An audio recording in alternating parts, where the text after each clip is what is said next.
Hello and welcome to Bonhill Geography. Today we'll explore 4 key strategies of soft engineering in rivers. These are floodplain zoning, afforestation, flood alerts and river restoration. Floodplain zoning involves restricting land use on floodplains to reduce flood risk. We can see a really good example of this in the background. They allow these areas to flood, so flood risk then decreases downstream. Many councils restrict the development of homes and businesses on floodplain areas to allow this to happen. Many areas, particularly around Yorkshire, commonly see these areas as football or playing fields for things like rugby and cricket, meaning they commonly get flooded during the winter months when there's less playtime. Socially, this will help to reduce the risk of flooding in residential areas further downstream. This can enhance the community safety and lead to people feeling better, with better peace of mind. Economically, it can lower the cost of flood damage repairs and, hence also, lower insurance premiums, which would otherwise rapidly increase. Environmentally, this helps to preserve natural habitats and helps to create recreational spaces when the area is of course not flooded. However, there are disadvantages. It limits urban expansion and development opportunities, meaning that house prices potentially could increase within the area, preventing people from being able to buy. It can also reduce the land of value designated for non-development. So meaning if someone owned the land next to a river that had then been declared as a floodplain zone, the value of that land would then go down. Environmentally, it may not be effective in areas already developed on floodplains. Next we have afforestation. This involves planting trees to increase water infiltration and reduce surface runoff. Here are a couple of its benefits and drawbacks. The advantages include social benefits like enhancing recreational spaces and improving air quality. Economically, it helps to provide timber and resources for potential job opportunities in forestry, particularly for example in the Woodland Trust. Environmentally, this is excellent as it also helps to reduce soil erosion, it increases biodiversity and helps to mitigate flood risk. As previously mentioned, this is because it increases infiltration and interception, which in turn mean we have movement or through flow through the soil rather than surface runoff. As a result, we can see an increase in the lag time in which it takes for water to get to the river, helping to then reduce flood risk. On the downside, socially, it might restrict land use for agriculture or development. As a result, we could see, for example, we could rely on imports from other countries. Economically, the initial cost of planting and maintaining those forests can be quite high, as the land will have to also be purchased from different stakeholders like farmers who own the land there. Environmentally, as previously mentioned, this could lead to increased food miles, meaning we could see an increase in carbon emissions as local produce declines. Next we have flood alerts. These are systems designed to warn communities about impending floods. There's a few different pros and cons which we'll look at now.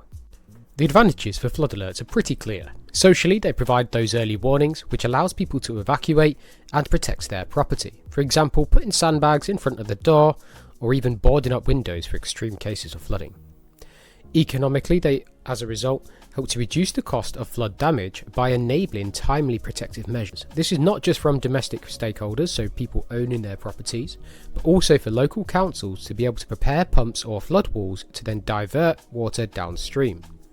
Again, environmentally, they're going to minimise damage by preventing uncontrolled flooding. As a result, we could even see an expectation that soil quality could improve, water quality could improve, because less rates or lower rates of soil erosion would occur, or we're going to see less cars being damaged, which as a result results in less oil being transported downstream. These are all things to bear in mind. However, there are disadvantages.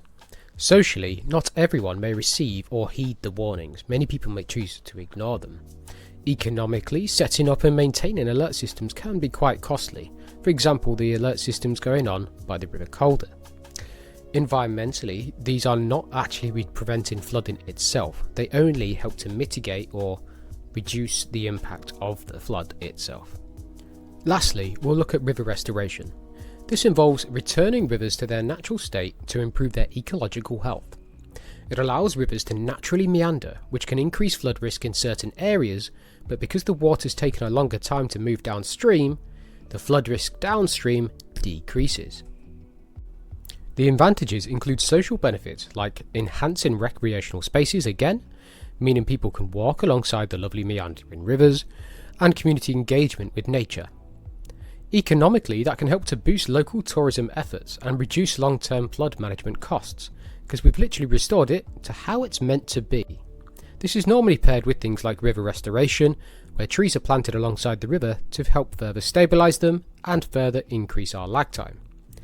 Environmentally, this is going to improve biodiversity, allowing for things like fish to come back into the river, water quality and natural flood management strategies. Now, the disadvantages include social impacts like the need to relocate existing infrastructure or communities. We can imagine if lots of meanders need to be redug, people would literally have to move or face the full force of the water. As a result, these restoration projects can be very expensive, not just for the building work itself, but also for the amount of people that have to be moved. Environmentally, there might be short-term disruption to ecosystems during that restoration, but in the long term, it is much better for the environment.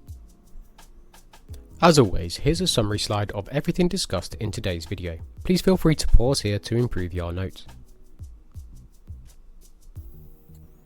Now, I've come up with two potential questions that you could be answered. Now, the first one is a nice explain. To explain how a soft engineering scheme you have studied helps to reduce flood risk. This would be a 6 mark. Now, the soft engineering scheme you've studied could be any of the following that your teacher has explained to you. For my class, that would be Hebden Bridge and using afforestation on the moors. Now, number 2 says evaluate the effectiveness of soft engineering flood schemes. Remember, evaluate means we are looking at the advantages and disadvantages to be able to help us. For an evaluate question, it's quite likely you'll be given a source to then evaluate. However, you may have to be required to remember afforestation and river restoration, for example, where we'd use 2 different PL paragraphs.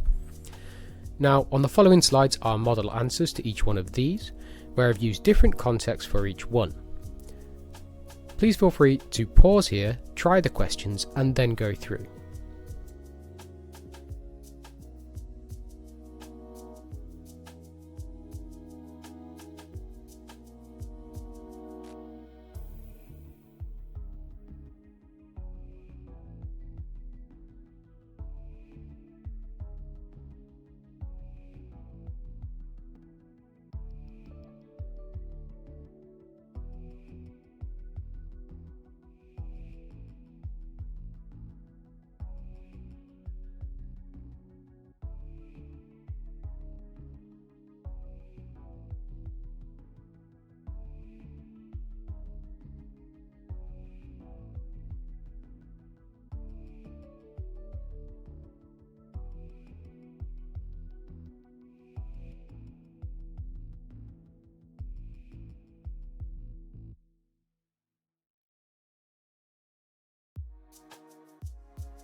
Thank you for watching Bonhill Geography.